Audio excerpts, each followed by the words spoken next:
Hi friends, welcome back to my channel. మీరు కనుక నా ఛానల్ ఫస్ట్ టైం చూస్తున్నారా అయితే సబ్స్క్రైబ్ చేసుకోండి. అలాగే పక్కనే ఉన్న బెల్ ఐకాన్ని క్లిక్ చేసేయండి ఫ్రెండ్స్. ఈరోజు ఎపిసోడ్ అయితే సూపర్గా అదిరిపోబోతుంది. ఎక్కడా స్కిప్ చేయకుండా మొత్తం చూసేయండి ఫ్రెండ్స్. అప్పుడే మీరు ఎంజాయ్ చేయగలుగుతారు. నచ్చినట్లయితే ఒక లైక్ ఇచ్చి ఎంకరేజ్ చేసేయండి ఫ్రెండ్స్. ఇక ఎపిసోడ్లోకి అయితే వెళ్ళిపోదాం. ఈ ఎపిసోడ్ స్టార్ట్ అవగానే మొత్తానికైతే రోడ్డు మీద రాజ్కి కావ్యకి పెద్దగా గొడవ జరుగుతూ ఉంటుంది. ఇక రాజ్ అయితే నువ్వు ఎప్పటికీ మా ఇంటికి రావద్దు, అసలు మా ఇంట్లో గడపలో కాలు పెట్టడానికి కూడా వీల్లేదు అని చెప్పి కావ్యకి అనగానే, అసలు నేను మీ ఇంటికి రాననే కదా మీరు 2 సార్లు ఇంటికి వచ్చినా మిమ్మల్ని వెనక్కి తిరిగి పంపించాను, అది కూడా తెలియదా అని చెప్పి కోపంతో కావ్య కూడా అక్కడి నుంచి వెళ్ళిపోతుంది. ఇక మొత్తానికైతే రాజ్ ఇక కావ్య ఏ బొమ్మనైతే తయారు చేసి విగ్రహాన్ని కొనుక్కొని ఇంటికి తీసుకొని వెళ్తాడు.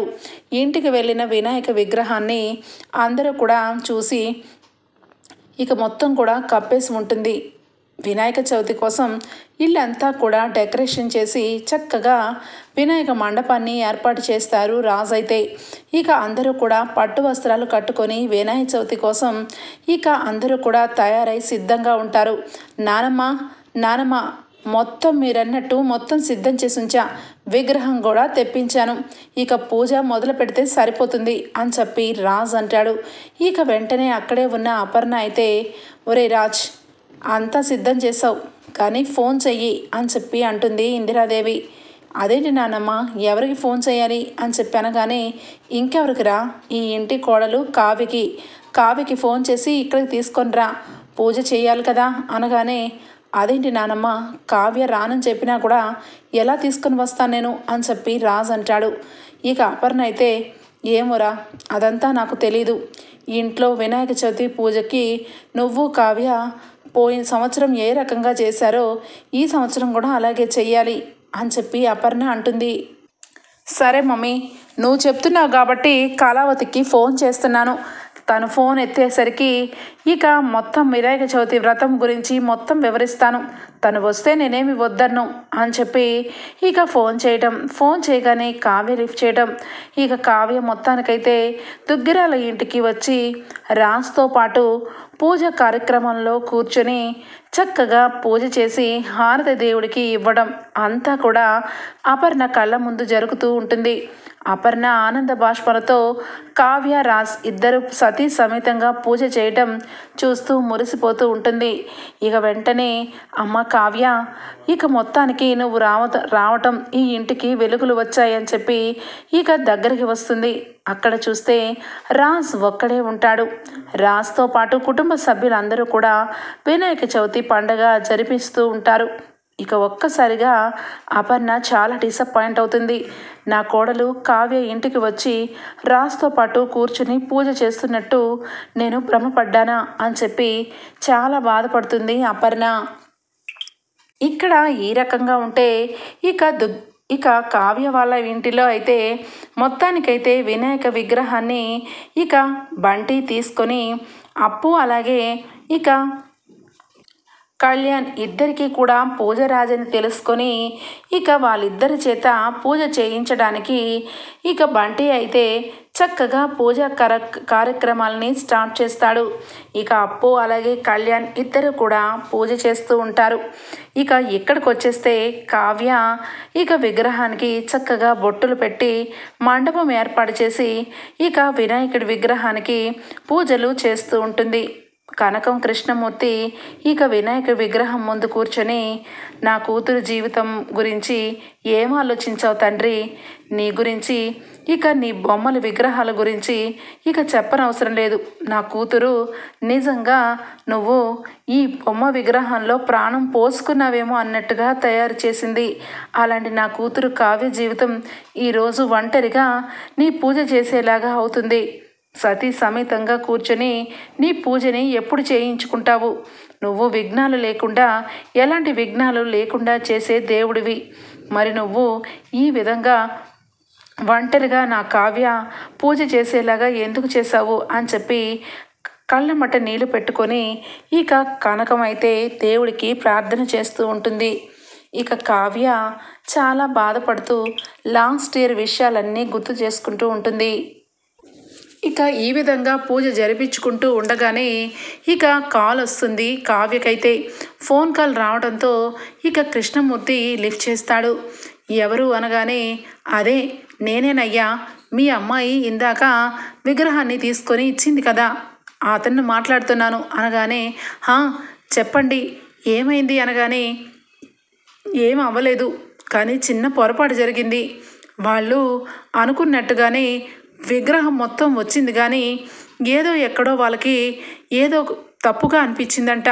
ఆ విగ్రహం గురించి ఇక ఎవరైనా వెళ్ళి ఆ విగ్రహం కోసం వివరించండి, లేదంటే ఏమన్నా పెయింటింగ్స్ ఏమన్నా తక్కువ పడితే మీరు వెళ్ళి పెయింటింగ్స్ వేయండి.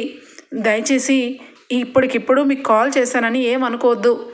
మాకు తెలిస్తే మేమే వెళ్ళేవాళ్ళం, కానీ వాళ్ళు బొమ్మని తయారు చేసిన మనిషినే రమ్మని పర్సనల్గా ఫోన్ చేశారు అని చెప్పి ఇక రిక్వెస్ట్గా మాట్లాడేసరికి మొత్తానికి ఇక కృష్ణమూర్తి అయితే సరేనని ఫోన్ పెట్టేస్తాడు. అమ్మ కావ్య, నువ్వు విగ్రహం ఇచ్చిన చోట నుంచి ఫోన్ వచ్చింది.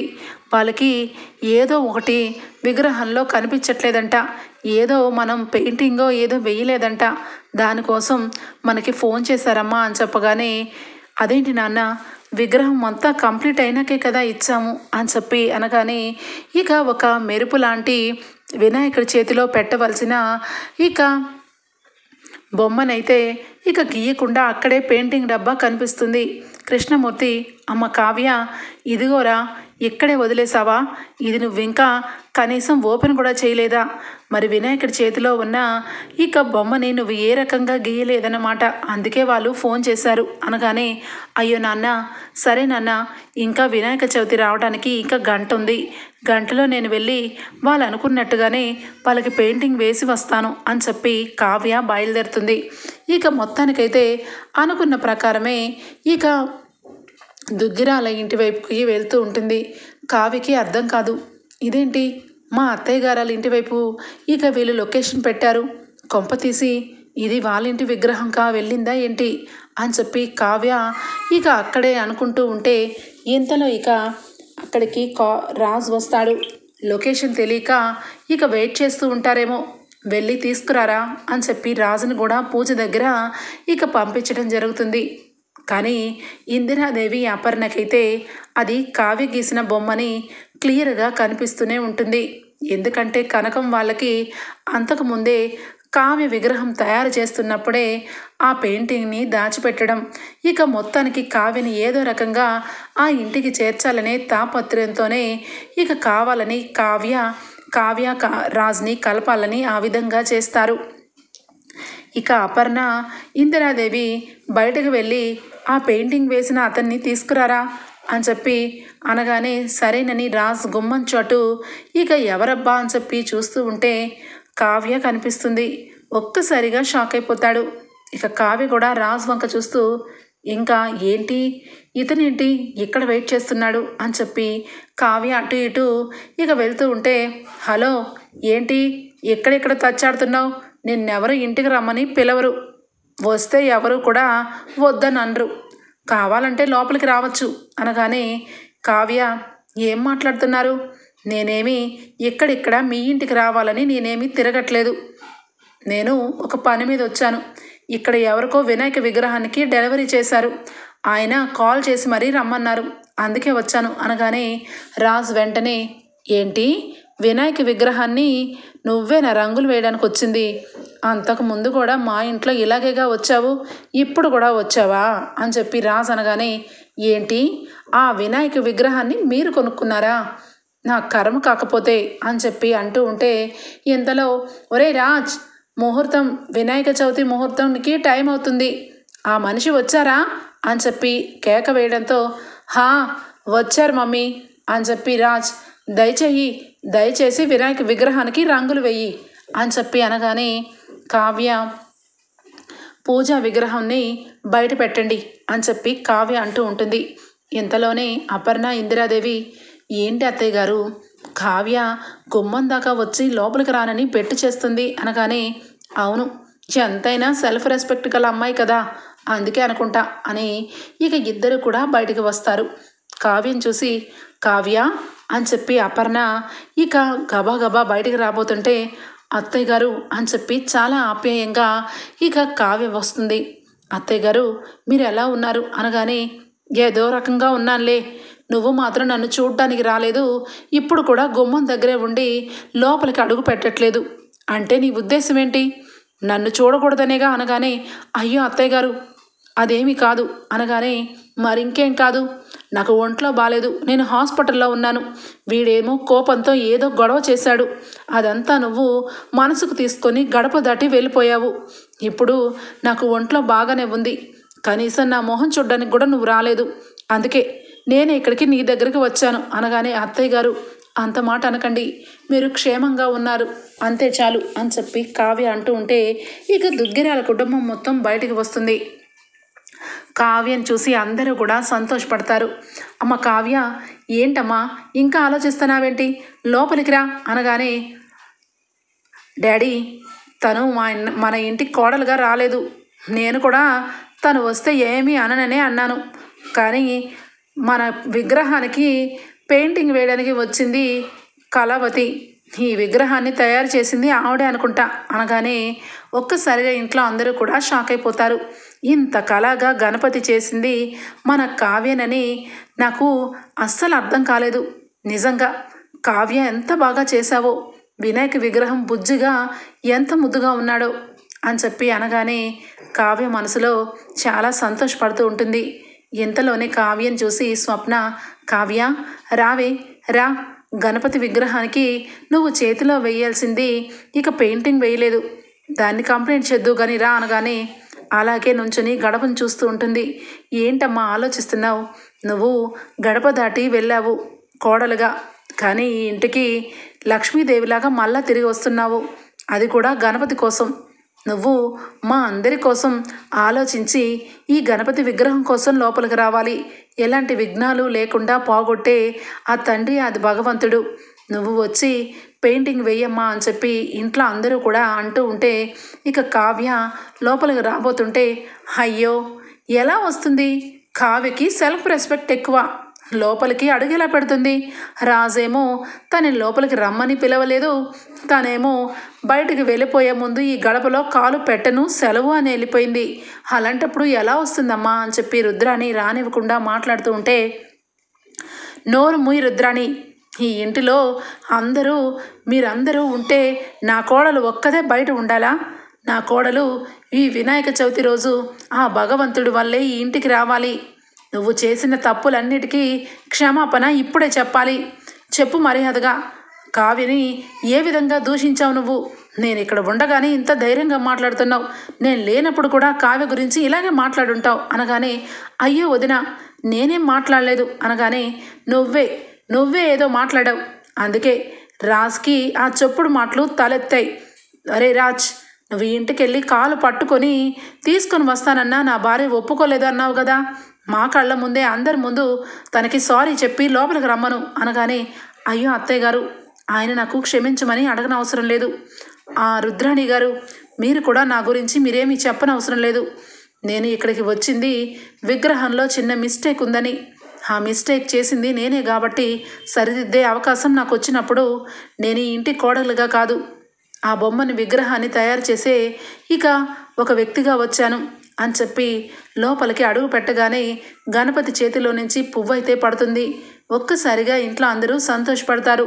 ఇక మొత్తానికి పూర్తి చేసి, సరే అత్తయ్య గారు నేను వెళ్తాను అనగానే కావ్య 2 చేతులు పట్టుకుంటుంది. అపర్ణ, ఎక్కడికి వెళ్తావు, నువ్వు గణపతి పూజ చేసే వెళ్ళాలి, ఇది నేను నీకు ఆర్డర్ వేస్తున్నాను అంతే అనగానే, అత్తయ్య గారు అనగానే, అత్తయ్య గారిని కాబట్టే చెప్తున్నాను, నా మీద నీకు గౌరవం లేదా, ఇష్టం లేదా, అంతకు మించి ప్రేమ లేదా, నేను ఏది అడిగినా నేను చేస్తాను అత్తయ్య గారు, మీరు ఏది చెప్పినా నేను చేస్తాను అని చెప్పి పదే అనేదానివి, ఇప్పుడు నా కోసం పూజ చేయలేవా, నా ఆరోగ్యం ఇప్పుడిప్పుడే కుదిరిపడుతుంది, ఈ వినాయక విగ్రహం ముందు నా కోడలు పూజ చేస్తే చూడాలని ఆశపడుతున్నాను, చూడు కావ్య, నువ్వు వినాయక విగ్రహానికి పూజ చేసే వెళ్ళాలి, ఆ తర్వాత నీ ఇష్టం, గడప దాటావంటే నా మీద ఒట్టే అని చెప్పి అపర్ణ గట్టిగా మాట్లాడుతుంది. ఆ మాటలకి కావ్య ఇక ఏమీ చేయలేక పూజా కార్యక్రమంలో కూర్చుంటుంది. ఇక కనకం ఫోన్ చేస్తుంది అపర్ణకి, ఏంటి వదిన గారు కావ్య పూజ చేయడానికి ఇక ఇష్టపడిందా అనగానే ఇష్టపడింది.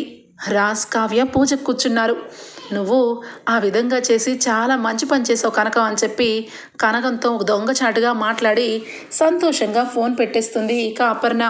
మొత్తానికి రుద్రాన్ని చూసి అంటే ఇక ఈ కావ్యని ఇక్కడికి రప్పించడానికి ఇంత పన్నాగం పన్నారన్నమాట అని చెప్పి రుద్రాని ఉడికిపోతూ ఉంటుంది. ఇక కావ్య వినాయకుడి మంత్రాలతో వినాయక చవితి సమంతకమణి కథని ఇక పూర్తి చేసి అక్షింతలతో అందరి నెత్తి మీద వేస్తూ మొత్తానికి ఇక రాజ్ కూడా వేసుకుంటాడు.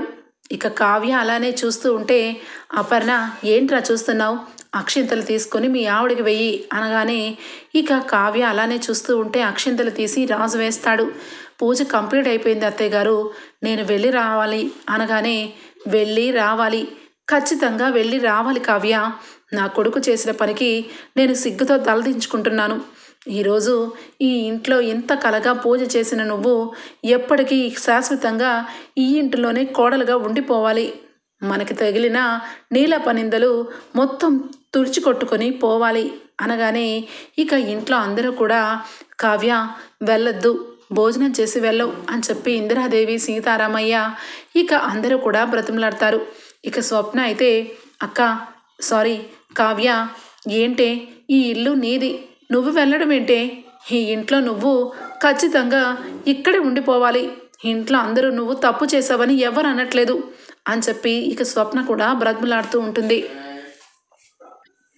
ఇక అపర్ణ అయితే ఏంటి కావ్య, నాతో నువ్వేమన్నావు, మా అత్తగారిని నేనే చూసుకుంటాను దగ్గరుండి అన్నావు, కానీ ఇప్పుడు ఈ రకంగా వదిలి వెళ్ళడం న్యాయమేనా అని చెప్పి అంటూనే ఒక్కసారిగా చెమటలు పట్టి సోఫాలో కూర్చుని పోతుంది. అత్తయ్య గారు అత్తయ్య గారు అని చెప్పి గబా గబా లోపలికి వెళ్తుంది. వెళ్ళగానే రాజ్ ఇక గబా గబా రాజ్ కూడా వెళ్తాడు ట్యాబ్లెట్ తేయడానికి. ఇక రాజ్ ట్యాబ్లెట్ తీసుకురావడానికి వెళ్ళగానే కావ్య కూడా వెళ్తుంది. ఇద్దరు పరుగు పరుగున వెళ్ళగానే ఇక ట్యాబ్లెట్ డబ్బాలోంచి ట్యాబ్లెట్స్ తీస్తూ ఉంటే పక్కనే ఉన్న సీసా కనిపిస్తుంది ఇక రాజ్కి.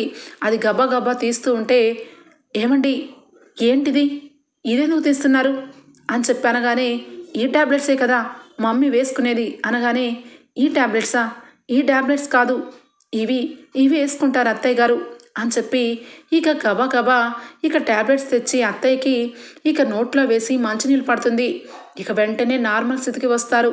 కావ్య ఒక్కసారిగా ఒక్క నిమిషం అత్తయ్య గారు అని చెప్పి ఫాస్ట్గా రాజ్ చూపించిన ట్యాబ్లెట్స్ సీసాని ఒకసారి తీయండి అని చెప్పి తీసుకుంటుంది. ఒక్కసారిగా ఆ ట్యాబ్లెట్స్ చూసి ఆశ్చర్యపోతుంది. ఏమండి ఈ ట్యాబ్లెట్స్ ఎక్కడివి అనగానే ఇదిగో ఇక్కడే ఉన్నాయి, కాకపోతే ఇక్కడ ఉన్నాయి అని చెప్పి విడిగా షెల్ఫ్లోంచి తీసి చూపిస్తాడు. ఈ ట్యాబ్లెట్స్ అత్తయ్య గారు ఎప్పుడు వేసుకున్నారు అనగానే ఏమో తెలీదు, కానీ ఇవే ట్యాబ్లెట్స్ కదా, అప్పుడు డాక్టర్ గారు ఈ ట్యాబ్లెట్సే కదా రాశారు అనగానే లేదు ఈ ట్యాబ్లెట్ సీసా కరెక్టే కానీ ఇందులో ఉన్న మెడిసిన్ ఇది కాదు అని చెప్పి అందరి ముందు కావ్య మెడిసిన్స్ తీయకుండా మొత్తానికి ఆ ట్యాబ్లెట్స్ ఎందుకు ఈ సీసాలోకి వచ్చాయి అని చెప్పి రాజ్తో అనగానే రాజ్కి అర్థం కాదు. ఏం మాట్లాడుతున్నావు అనగానే అవునండి, నిజానికి ఈ ట్యాబ్లెట్స్ అత్తయ్య గారు వేసుకునేది కాదు, కానీ ఇందులో ఎవరో ఏదో చేశారు అని చెప్పి కావ్య అనడంతో రాజు ఆలోచనలో పడతాడు. ఇక కావ్యకి అర్థమవుతుంది ఏదో పిడుగులాగా ఇక్కడ ఏదో జరుగుతుంది, ఖచ్చితంగా అత్తయ్య గారి ప్రాణాలకి ఏదో ముప్పు తెచ్చే ట్యాబ్లెట్స్ని ఇందులో కలిపారు, ఇది ఖచ్చితంగా ఎవరి పనో తేల్చుకునే వెళ్తాను అని చెప్పి కావ్య ఇక ఏమండి ఈ విషయం మీరు బయట ఎవరికి చెప్పమాకండి దయచేసి అనగానే సరే నేను ఎవరికి చెప్పకుండా ఉండాలంటే నువ్వు భోజనం చేసి వెళ్తే వెళ్ళు, ఉండిపోతే ఉండిపో, జరిగిందేదో జరిగిపోయింది అని చెప్పి కొంచెం కోపంతో కొంచెం ప్రేమతో కావ్య ఉండిపోతేనే బాగుండు అన్నట్టు మాట్లాడతారు. ఇక రాజు మాటలకి కావ్య ఇక అలానే చూస్తూ ఉండిపోతాను అని చెప్పి అంటుంది. ఒక్కసారిగా షాక్ అయిపోతాడు రాజ్. నాకు తెలుసు ఖచ్చితంగా నువ్వు ఉండిపోతావని అని చెప్పి ఇక నడుచుకుంటూ బయటకు రాగానే కావ్య అత్తయ్య గారు మీరు అన్నట్టుగానే నేను ఉంటాను, మీరేమీ దిగులు పడకండి, ఖచ్చితంగా మీ దగ్గర నేనే ఉంటాను అని చెప్పి ఇక కావ్య అయితే ఆ మెడిసిన్స్ గురించి గూగుల్లో సెర్చ్ చేసి ఇవి బ్లడ్ ప్రెషర్ పెంచే ట్యాబ్లెట్స్ అని తెలుసుకుంటుంది. ఇక భోజనాలన్నీ సిద్ధం చేస్తుంది. ఎక్కడో ఏదో పొరపాటు జరిగింది. ఖచ్చితంగా ఈ వినాయక చవితి రోజు ఆ దేవుడు నాకు ఎంతో కొంత తెలిసేలాగా చెయ్యాలి. నా పడిన నీలాప నిందల్ని ఇక తొలగించుకొనే వెళ్ళాలి అని చెప్పి కావ్య ఇక అనుకుంటూ ఉండగానే ఇంతలో ఇక రుద్రాని రాహుల్ ఇద్దరు కూడా ఇక రూమ్లో మాట్లాడుకుంటూ ఉంటారు. మమ్మీ, ఈరోజు ఆ కావ్య ఇంటికి వచ్చింది, ఉండిపోతానని కూడా చెప్పింది. ఏంటి మమ్మీ ఇదంతా అనగానే, అవునరా, నేను కూడా ఏంటా ఇలా జరిగింది అని అనుకుంటున్నాను. కానీ ఆ రోజు ఆ ట్యాబ్లెట్స్ మార్చి ఇక అపర్ణ వదినని పైలోకాలకి పంపించేస్తే కంప్లీట్గా పేడ పోయేది. కానీ ఏం చేస్తాం, మొత్తానికి బ్రతికి బట్ట కట్టింది అని చెప్పి అనుకుంటూ ఉంటే కావ్య ఒక్కసారిగా నేను ఏదైతే అనుకున్నానో అదే జరిగింది అని చెప్పి ఇక తెలివిగా చూస్తూ ఉంటుంది. ఇంకా ఏం మాట్లాడతారా అని. సరే కానీ, అరే నువ్వు ఆ ట్యాబ్లెట్స్ సీసాని తీసేసి పడేయమని చెప్పాను, పడేసావా అనగానే, నాకెప్పుడు చెప్పావు మమ్మీ, నేనేమి చేయలేదే అనగానే, వామ్మో నువ్వేమి చేయలేదా అంటే ఆ ట్యాబ్లెట్ సీసా ఎక్కడుందిరా అనగానే, ఇంకెక్కడుంటుంది, అత్త రూమ్లోనే ఉంటుంది. ఒకవేళ ఉన్నా ఏం పర్వాలేదులే మమ్మీ, మళ్ళీ ఆ ట్యాబ్లెట్ వేసుకొని ప్రాణాల మీదకి తెచ్చుకొని ఈసారి పైలోకాలకి శాశ్వతంగా పోతుంది అని చెప్పి అంటూ ఉంటాడు. ఇక కావ్యకి రగిలిపోతుంది. ఎంత ఘోరంగా ఈ ఇంట్లో ఉంటూ ఇవేళ ఇంట్లోనే ఉంటూ మా అత్తగారి ప్రాణాలే తీయాలని కోరుకున్నారా, మీరు అసలు మనుషులే కాదు అని చెప్పి మనసులో అనుకొని, ఇంతవరకు ఎప్పుడు కూడా మీరు ఇంతగా దిగజారిపోతారనుకోలేదు. కానీ ఆ దేవుడు ఈరోజు మీ ఇద్దరి భాగవతాన్ని నా కళ్ళ ముందే తెలిసేలాగా చేశాడు అని చెప్పి ఫోన్ను తీసి మొత్తం రికార్డ్ చేస్తుంది రాహుల్ రుద్రాని మాటల్ని. ఇక ఆ రికార్డ్ని తీసుకొని భద్రంగా కిందికి వస్తుంది. ఒక్కసారిగా ఇక స్వప్న వచ్చి, అక్క కావ్య, ఈరోజు నీకు ఒక ఇంపార్టెంట్ విషయం చెప్పాలి. ఏ విషయం అనగానే, మా అత్తను మా భర్త ఇద్దరు కలిసి చాలా కుట్ర చేశారే, అది కూడా నాకు ఇందాకే తెలిసింది అనగానే, ఏంటది అనగానే, ఒక్కసారిగా నీకు ఫేక్ కాల్ తెప్పించింది ఎవరో కాదే, నా భర్త. ఎందుకంటే వాడు ఇందాకే ఫోన్ చేశాడు, వాడితో మాట్లాడుతున్నట్టున్నాడు. నీకు ఫేక్ కాల్ చేయించాను, నీ అకౌంట్లో నీకు డబ్బులు వేస్తాను, నువ్వు దయచేసి ఇక్కడికి రావద్దు అని బ్రతిమలాడుతున్నాడే. నేను నా కళ్ళారా నా చెవులారా విన్నాను. కానీ వీళ్ళని ఏ రకంగా పట్టించాలో నాకు అస్సలు అర్థం కావట్లేదే అనగానే, కావ్య ఎవరు, ఏ రకంగా విన్నావు, ఒక్కసారి ఆ మాటలు ఒకసారి చెప్పు అనగానే, మీ ఆఫీస్లోనే ఉన్నాడంట, మేనేజర్ అంట, వాడి పేరు ఏదో గిరీశం అంటే అనగానే ఒక్కసారిగా కావ్యకి అర్థమైపోతుంది. ఆ రోజు గిరీశం మేనేజర్ ఇక కాల్ చేసి కావాలని ఈ రకంగా నన్ను అక్కడికి రప్పించేలాగా చేశాడనమాట అని చెప్పి మొత్తం తెలుసుకొని, స్వప్నక్క నీకు ఈరోజు ఒక విషయం చెప్పాలనుకుంటున్నాను. నీకు నిజంగా నీ మనస్ఫూర్తిగా ఒప్పుకుంటేనే ఈ నిజాన్ని బయట పెట్టగలను, లేదంటే నేను జీవితాంతం ఇంటి బయటే ఉండగలుగుతాను. నువ్వు మాత్రం నీ భర్త గురించి చెప్పిందంతా కూడా ధైర్యం చేసుకుని విను అనగానే, ఇక స్వప్న ఏం మాట్లాడుతున్నావే కావ్య చెప్పు అనగానే ఇక వీడియోని చూపిస్తుంది. ఇక కావ్య ఒక్కసారిగా ఆశ్చర్యపోతుంది. ఏంటే వీడు ఇంత ఘోరంగా అపర్ణ ఆంటీని చంపాలని చూశాడా, అసలు వీళ్ళిద్దరూ అమ్మ కొడుకులిద్దరూ కడుపుకి గట్టి తింటున్నారా అన్నం తింటున్నారా అనగానే, సరే స్వప్నక్క, ఈ విషయం గురించి ఏమనుకుంటున్నావు, ఇది అందరి ముందు చూపిస్తే ఖచ్చితంగా రుద్రాణి గారిని రాహుల్ని జీవితాంతం బయటికి వెలవేస్తారు. ముఖ్యంగా నా భర్త రాహుల్ ప్రాణాలని తీసేస్తాడు.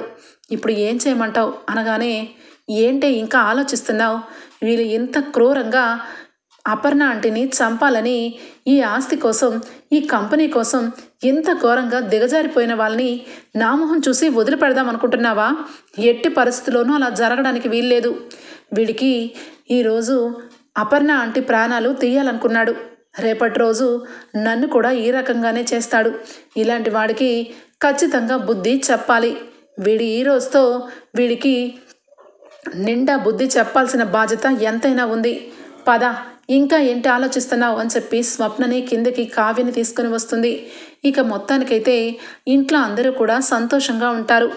కావ్య ఇక అందరి సంతోషం చూస్తూ, స్వప్నక్క వద్దులేవే, వదిలేసే అనగానే, ఏంటే వదిలేసేది, ఈరోజు ఈరోజు వీడి భాగోతం మొత్తం బయట పెట్టాల్సిందే అని చెప్పి స్వప్న వచ్చి రాజ్ని, రాజ్ నువ్వు ఎంత పెద్ద తప్పు చేసావో తెలుసా మా కావ్య విషయంలో అనగానే, ఏంటి స్వప్న ఏం మాట్లాడుతున్నావు?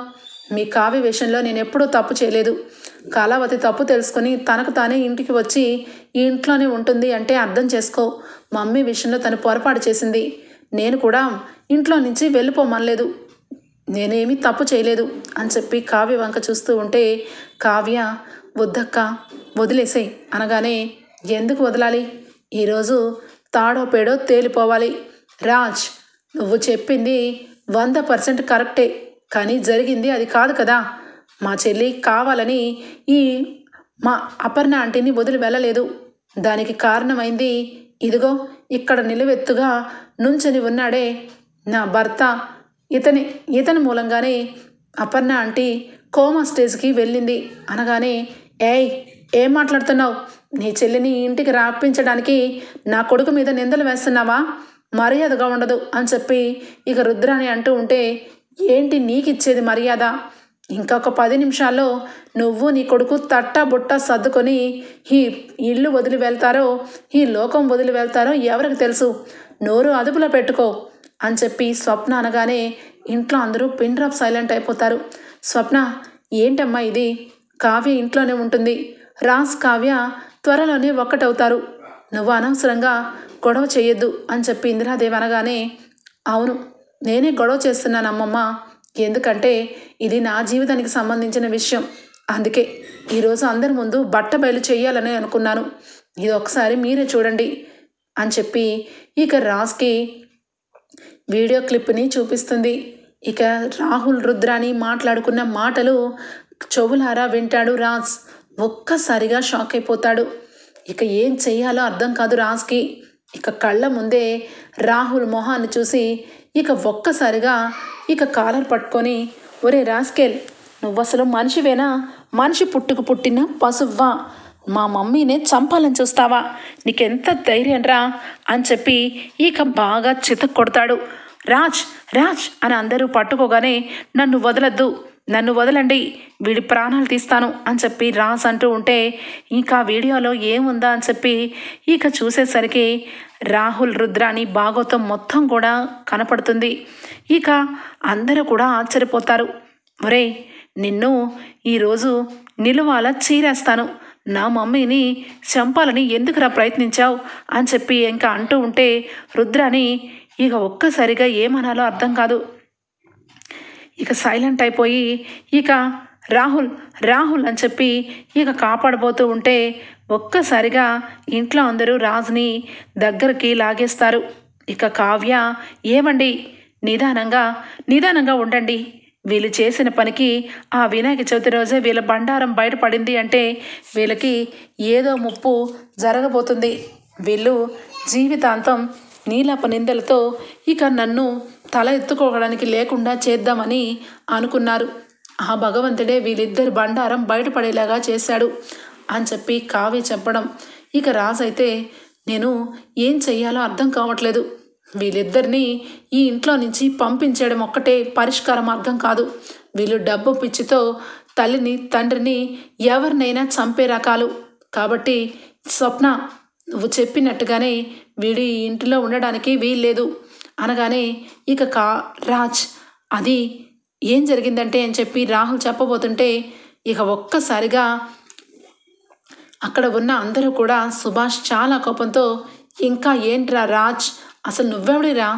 ఎవరో ఎక్కడో అనాథ శరణంలో బతకాల్సిన నీ తల్లిని తీసుకొచ్చి ఇంట్లో పెట్టి నిన్ను ముప్పూటలా మెక్కించి ఇంత వాడిని చేస్తే అపర్ణని చంపాలని చూస్తావా? నువ్వింత నీచుడివా అని చెప్పి ఇక పోలీసుల్ని పిలిపించి అరెస్ట్ చేయిస్తాడు సుభాష్. అయితే రాహుల్ రుద్రానిని అరెస్ట్ చేయించి ఇక ఇంటిలోంచి బయటికి పంపించేస్తారు. ఇక జరిగినదంతా కూడా కావ్య కళ్ళ ముందే జరుగుతూ ఉంటుంది. కావ్య ఒక్కసారిగా ఇక ఎమోషనల్ అయిపోతుంది. జరిగిన విషయాలన్నీ కూడా కావ్య ఒక్కొక్క విషయం బయట పెట్టాలనుకున్నా బయట పెట్టలేని పరిస్థితి. ఒకానొకప్పుడు ఇక మాయ విషయంలోకి చేసిన కుట్ర అంతా కూడా కళ్ళకి కట్టినట్టుగా కనిపిస్తూ ఉంటుంది. ఇక అన్నిటికీ ఆ దేవుడే శిక్ష వేశాడని కావ్యకి అర్థమవుతుంది. ఇక మొత్తానికి రుద్రాని రాహుల్ ఇద్దరు కూడా ఇక ఇంటిలోంచి పోలీసులు తీసుకొని వెళ్ళిపోతారు.